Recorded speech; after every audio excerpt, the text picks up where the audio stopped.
Welcome to Module 1 of the Executive Presence and Communication course. In this module, we're going to discuss everything about rewiring every negative mindset and how to gain confidence. It's very important that as professionals, we unlearn the negative things that we have learned over time, the negative words that people may have said about us, especially in our public speaking journey. And then we shift our focus from the negative mindset, the doubt, the disbelief, the negative thought into a positive realm where we say, I may not be a public speaker now, but I am on a journey and I'm working on it. We'll cover everything from the basics of communication to understanding the different formats and forms of communication. I am your instructor, Hefzibah Emerili, Coach Z. By the end of this module, your understanding of communication would be strengthened. You will know how to communicate effectively in a professional and public setting, and you identify the gaps in your journey that you can work on to become a better and effective public speaker. And that is why this course exists, to help you develop those skills. Many professionals believe that confidence is something that people are naturally born with. But the truth is, that is not always the case.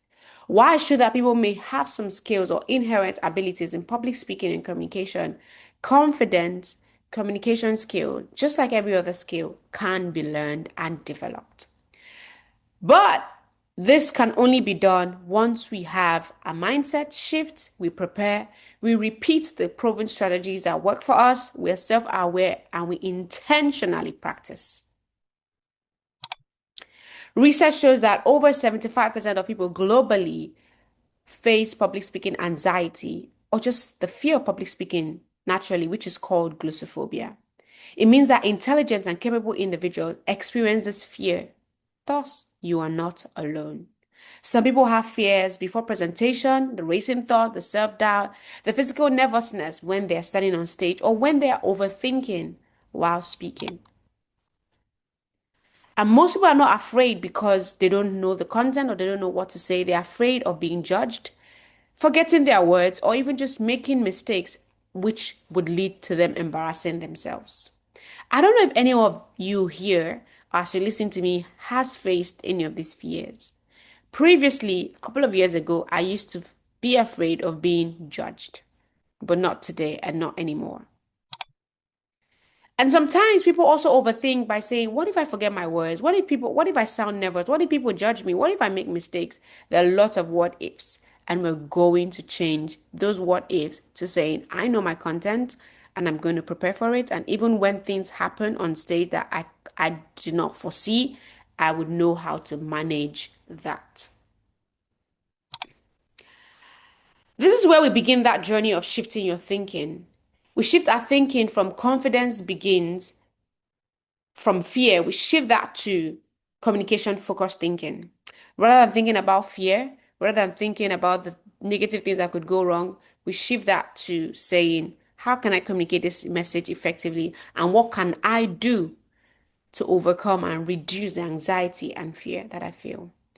Once we have this mindset and mental shift, we can reset our brain from internal pressure to that of intentional delivery. And this overall improves our delivery.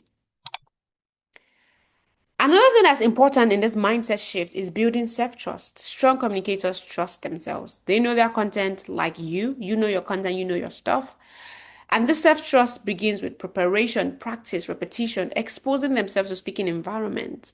So beyond taking this course, whenever there's an option to speak, to share your thoughts, ask a question in a gathering, raise up your hand. Yes, raise up your hand. Don't overthink. Would I sound stupid? Would they understand? Raise up your hand. You go through this module and you understand the different ways of speaking, of asking questions. Use those techniques. Use them and see feedback. And you're going to see so much progress. Because confidence is not built by avoiding speaking opportunities. It's built by gradually stepping into them. I'm not saying today, go and tell your pastor you want to preach, or you want to go and tell your manager that, manager, you can quit your job. I'm going to be the next manager. Calm down. It's by gradually stepping into the speaking opportunities and engagement and sharing your thoughts. Another thing, again, that strong communicators do is they have a confidence roadmap. A lot of people think everything has to be perfect. You need to avoid that. People focus on themselves. You need to avoid that and focus more on the message. People try to memorize. I'm going to have a script. I'm going to read from the script. I'm just going to depend on my slides. You need to prepare more. Have your message more than you memorize. I'm not saying don't have slides, but you can't 100% depend on the slides by reading on the slides. You want to also expose yourself to speaking opportunities because you can't say, I'm going to be in my corner, I'm introverted. If you want to be an effective and powerful communicator, you need to expose yourself to speaking opportunities. And what I tell myself, and I live by this principle, I practice, I celebrate small wins, I trust myself a bit more, and that leads to more self-confidence. And I want you to imbibe these four strategies in building your confidence. Okay, we're going into a different aspect of this module, and I want to ask you one question. Who is your favorite and famous public speaker and why?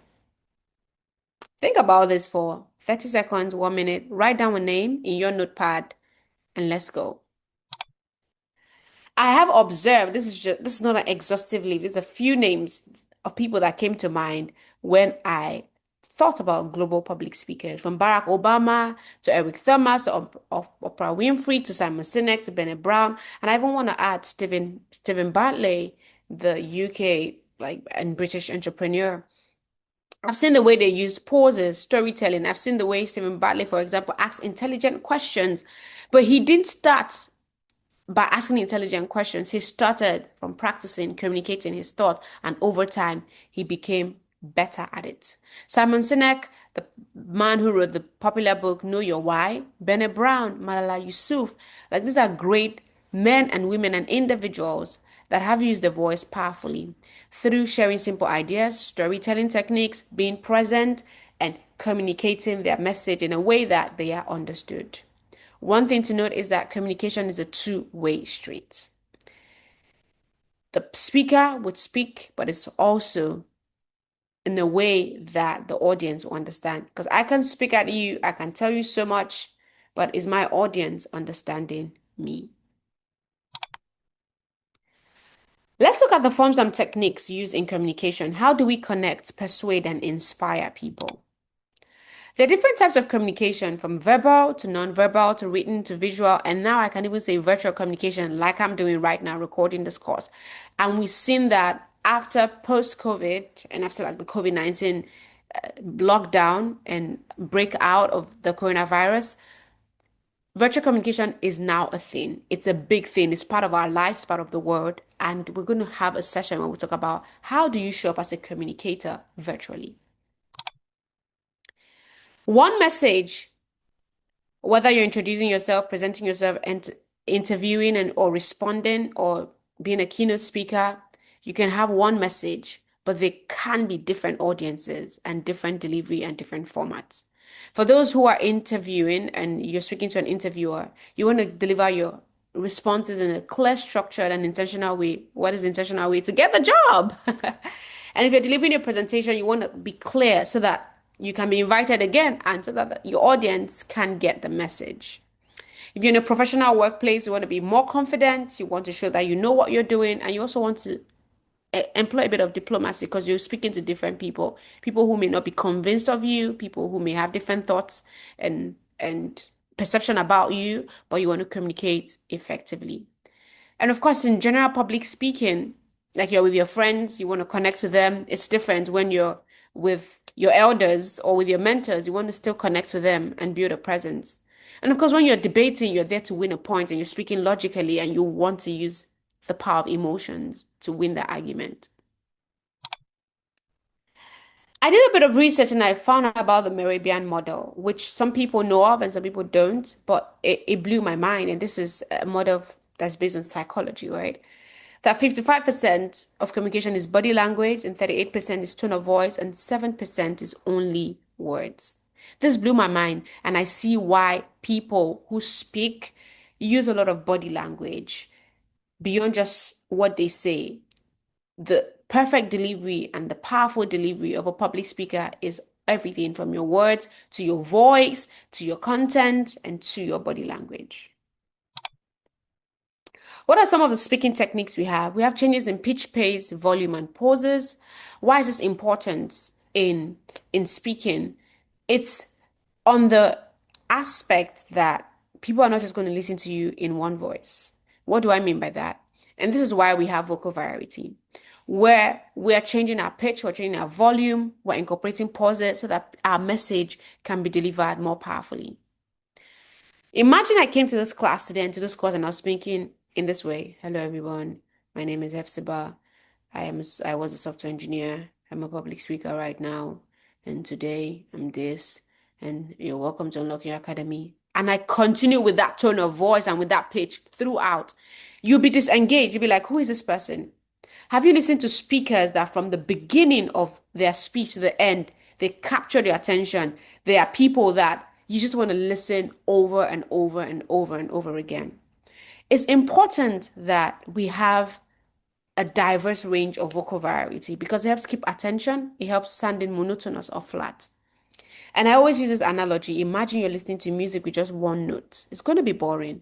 And so your voice as a public speaker also needs that rhythm. Times where you speak more loudly, I don't mean shouting. Times when you vary your pitch, when you come down to make your message land, when you want to emphasize a word. All those things are techniques in speaking, and that is all under vocal variety. Tone, the emotion behind your words. Imagine I lost $1 billion today, and you call me on the phone. And that's just an example, by the way. That will not happen, okay? You will not lose $1 billion. I will not lose $1 billion. That's just by the way. Imagine you called me and you're like, Hefzibah, how are you? I'm just checking on you. Or Coach Z, how are you? And imagine I tell you I'm fine. Would you believe me? I'll be like, I'm not fine. I'm not fine. I'm not fine. I'll be like, Hefzibah, calm down. What's going on? I'm like, I just lost something. You can tell from the emotion behind my words that I'm panicking, I'm anxious. But if I told you that I just won a $1 billion contract, and you call me be like, hello, my friend, I am the happiest girl in the world. You can tell that I'm excited. You can tell that I'm confident. You can tell that I feel like the happiest girl in the world because I am. Why? I just won that contract. And what if I'm nervous? I'm going for a speaking engagement. I don't know about that. Let's say it's a speaking engagement in a foreign language, Portuguese. What would I say? I don't know anything in Portuguese. I'll be never I'm like, oh my God, I'll be freaking out. And what if I tell you I don't like where I'm going to? Maybe it's a place that I don't like the team, I don't like the organization. I'll be disengaged. So these are the different ways that your tone and the emotion behind your words can communicate so much, even beyond, even when you want to hide or beyond what you just say. There are times where for you to get into that space as a professional public speaker, I always remind myself of the great things that I've done, especially if I want to get to a space where I need to inspire my audience. Without not just celebrating myself and say, oh, you're a good girl, but I just want to be in that head frame and head space that, okay, I'm going to speak to an audience and inspire them, but I may not know everyone in the audience, but I just want to remind myself that Hefzibah, you got this. Hefzibah, you can do this. There are times where I do that a lot. And that boosts my confidence and thus it translates into the emotion behind my words. And that's what I want to tell you as well. That when you're delivering a presentation, no matter what topic, no matter what industry that you are in, especially if you've put in the work, okay, be confident. Go, remind yourself. Let your mindset shift from, oh, I don't know if I can do this. Will I be? No. Focus on the message, focus on what you can deliver, and that will show in your tone of words. I've seen people who, even though they were saying brilliant things, you can see that the emotion behind them was that of fear. And so we want to reduce that and avoid that as much as possible. The next speaking technique is gestures. How your hands and arms communicate to support your message. You can see in the picture, the man is speaking and he's using his hand gestures. As I'm speaking to you as well, I'm also using my hand gestures. Open arms movement is helpful because when your arms are closed, imagine I'm doing this or I came to class and I've clenched my fist. You ask me, Hester, are you about to fight someone? But having an open arm shows that you're confident, shows that you're receptive, and it helps make your message land more powerfully. I'm not saying have open arms and just have excessive or uncontrolled hand movements. No, it's using your hand gestures intentionally such that it emphasizes key points, it helps, it tallies with what you're saying, and it just helps deliver your message. Imagine I'm saying three things, and my hands are three things, three ways you can complete this course, and my hands are like this. That is already a hand gesture that is not going. But if I say three ways that you can use to complete this course, my hand goes in line with what I'm saying. Number one, number two, number three. Just gestures are the punctuation marks of speech. They give meaning to your words. Rule of three. I briefly touched about it in my previous slide. It's a communication principle stating that things grouped in threes are inherently more memorable, persuasive, and satisfying to the human brain.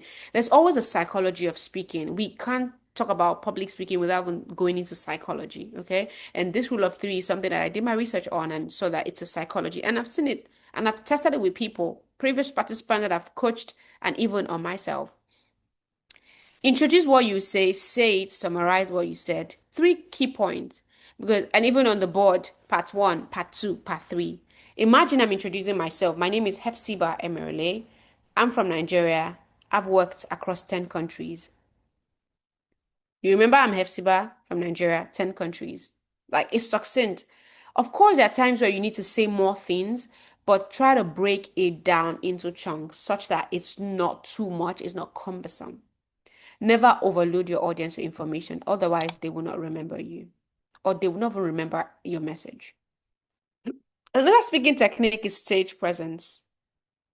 How do you occupy space? Your posture, your eye contact, your pause, how balanced you are, the stillness sometimes. Confidence is usually not moving up and down, left, right, center all the time, shaking. Sometimes, and most times, is moving with intention.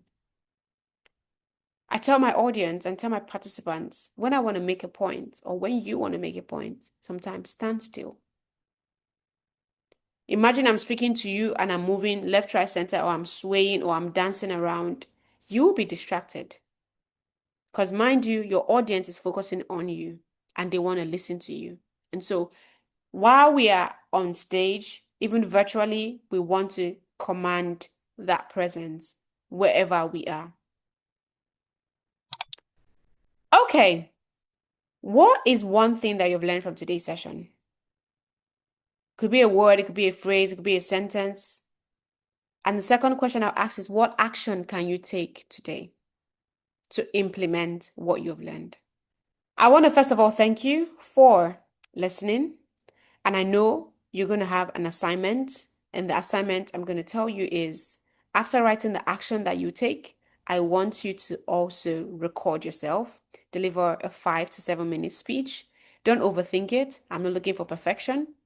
I just want you to speak. I want you to say and share things that you know about yourself, about your journey.